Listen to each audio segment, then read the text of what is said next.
बोलो शंकर भगवान की जय। आपका दिन मंगलमय हो। भगवान सदैव आप पर कृपया बनाए रखें।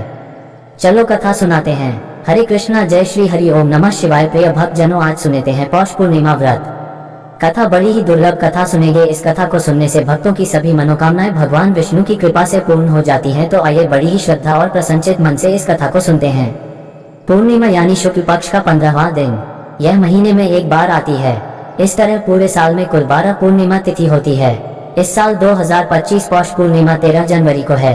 पौष पूर्णिमा पर स्नान व दान करने से शुभ फलों की प्राप्ति होती है। पौष पूर्णिमा से प्रयागराज में कल्पवास का भी आरंभ हो जाता है। इस दिन किसी पवित्र तीर्थ स्थान पर स्नान करने से मनुष्य पापमुक्त होकर स्वर्गलोक में जाते हैं। सनातन धर्म में कोई भी व्रत व उपवास बिना व्रत कथा के अधूरा माना जाता है। इसलिए पौष पूर्णिमा का व्रत करते समय भी कथा अवश्य पढ़नी चाहिए। आइए जानते हैं पौष पूर्णिमा व्रत कथा के बारे में। पूर्णिमा व्रत कथा। पूर्णिमा व्रत कथा। द्वापर युग में एक समय की बात है कि यशोदा जी ने कृष्ण से कहा, हे कृष्ण, तुम सारे संसार के उत्पन्न करता, पोषण तथा उसके संहार करता हो। आज कोई ऐसा व्रत मुझसे कहो जिसके करने से मृत्युलोक में स्त्रियों को विधवा होने का भय न रहे तथा यह व्रत सभी मनुष्यों की मनोकामना पूर्ण करने वाला हो। श्री कृष्ण कहने लगे, हे माता, तुमने अति सुंदर प्रश्न किया है। मैं तुमसे ऐसे ही व्रत को सविस्तार कहता हूँ।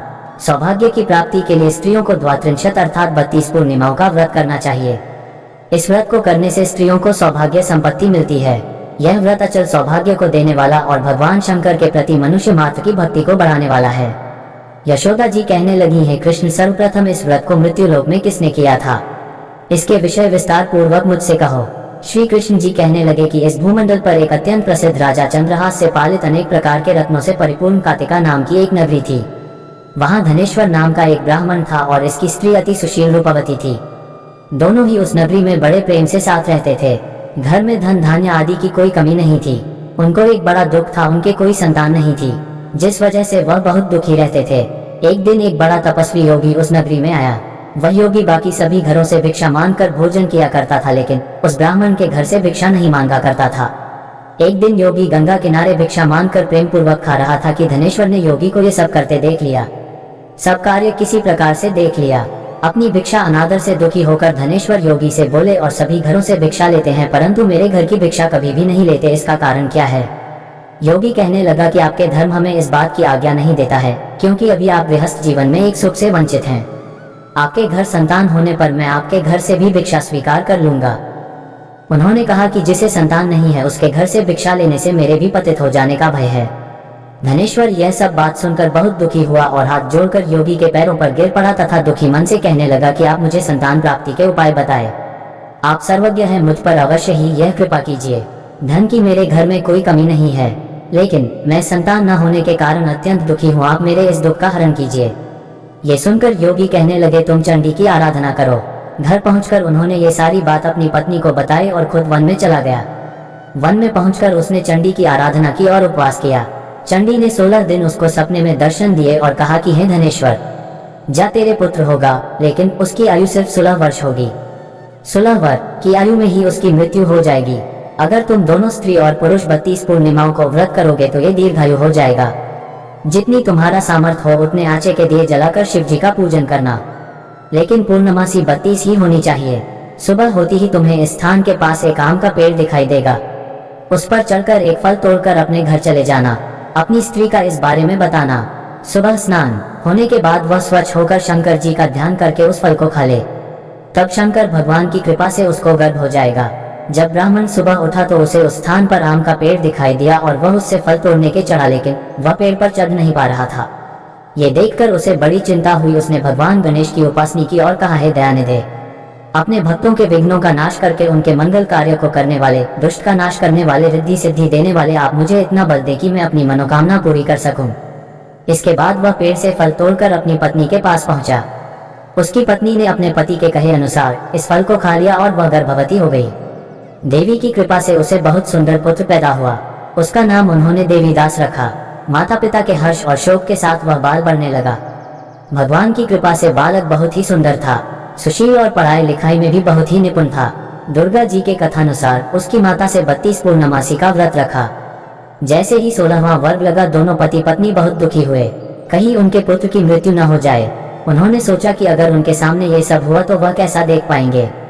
तभी उन्होंने देवीदास के मामा को बुलाया और 1 वर्ष के लिए देवीदास को काशी में पढ़ने के लिए भेज दिया। 1 वर्ष के बाद उसे वापस लेकर आ जाना। देवीदास अपने माता के साथ एक घोड़े पर सवार होकर चल दिया। उसके मामा को भी यह बात पता नहीं था। दोनों पति पत्नी से 32 पूर्णमासी का व्रत पूरा किया। दूसरी तरफ मामा और भांजा दोनों रात गुजारने के लिए रास्ते में एक गांव में रुके। उस दिन उस गांव में ब्राह्मण की कन्या का विवाह होने वाला था। जिस धर्मशाला में वर और बारात के बाकी लोग रुके हुए थे, उसी धर्मशाला में देवीदास और उसका मामा ठहर गए। उधर कन्या को तेल आदि चढ़ने के बाद जब लगन का समय आया तो वर की तबीयत खराब हो गई। वर के पिता ने अपने परिवार वालों से विचार विमर्श करके कहा कि ये देवीदास मेरे पुत्र जैसा ही है, मैं इसके साथ लगन करा दूं और बाद में बाकी सारे काम मेरे बेटे के साथ पूरे हो जाएंगे। ऐसे कहने के बाद वर के पिता देवीदास को मांगने के लिए उसके मामा के पास गए और उन्हें सारी बात बताई। मामा ने कहा कि कन्यादान में जो कुछ भी मिलेगा वो हमें दे दिया जाए। वर के पिता ने बात स्वीकार कर ली। इसके बाद देवीदास का विवाह कन्या के साथ संपन्न हो गया। इसके बाद वह अपनी पत्नी के साथ भोजन न कर सका और मन में विचार करने लगा कि न जाने ये किसकी पत्नी होगी। ये सोचकर उसकी आंखों में आंसू आ गए। तब वधू ने पूछा कि क्या बात है, आप उदास क्यों हैं? तब उसने सारी बातें पत्नी को बता दी। तब कन्या कहने लगी, यह ब्रह्म विवाद के विपरीत है। आप ही मेरे पति हैं, मैं आपकी की पत्नी रहूंगी, किसी अन्य की कभी नहीं। तब देवीदास ने कहा, ऐसा मत करिए क्योंकि मेरी आयु बहुत कम है, मेरे बात आपका क्या होगा। लेकिन उसकी पत्नी नहीं मानी और बोली, स्वामी आप भोजन कीजिए। दोनों रात में सोने के लिए चले गए। सुबह देवीदास ने पत्नी को 4 नगों से जड़ी एक अंगूठी दी और एक रुमाल दिया और बोला कि हे प्रिय, इसे लो और संकेत समझकर स्थिर चित हो जाओ। मेरे मरण और जीवन जानने के लिए एक पुष्प वाटिका बना लो, उसमें सुगंधी वाली एक नव मल्लिका लगा लो, उसको प्रतिदिन जल से सींचा करें और आनंद के साथ खेलो कूदो। जिस समय और जिस दिन मेरा प्राणांत होगा उस दिन ये फूल सूख जाएंगे।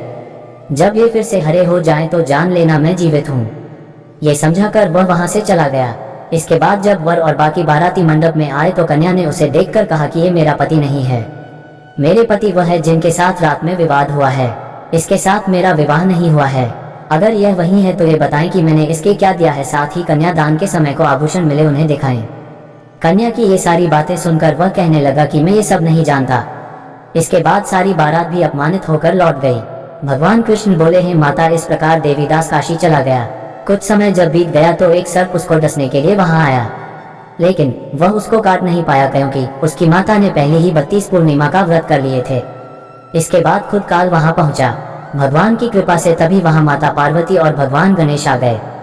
देवीदास को मूर्छित दशा में देखकर माता पार्वती ने भगवान शिव से प्रार्थना की कि महाराज, इस बालक की माता ने पहले ही 32 पूर्णिमा के व्रत कर लिए हैं, आप इसको प्राण दे। भगवान शिव ने माता पार्वती के कहने पर उसे प्राण दान दे दिया।